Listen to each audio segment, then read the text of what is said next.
આગામી દિવસોમાં પણ હજુ વધુ વરસવાની આગાહી હવામાન વિભાગની સાથે રાજ્યમાં 3 કલાકમાં મધ્યમથી ભારે વરસાદની આગાહી દાહોદ છોટાઉદેપુરમાં 3 કલાક ભારે વરસાદની આગાહી કરાઈ છે તો નર્મદા તાપી અને મહીસાગરમાં પણ 3 કલાકમાં ભારે વરસાદ વરસી શકે છે એ મુજબ જ એક બાજુ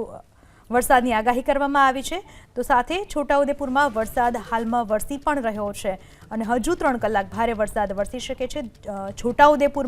છોટાઉદેપુરની ઉપરાંત દાહોદ નર્મદા તાપી મહીસાગર અરવલ્લી ખેડા પંચમહાલ આ તમામ જગ્યાએ મધ્યમથી ભારે વરસાદની આગાહી કરી છે દાહોદ છોટાઉદેપુર નર્મદા તાપી મહીસાગર જ્યાં ભારે વરસાદ વરસી શકે છે અને પવનની ગતિ 40 કિલોમીટર પ્રતિ કલાકની રહેશે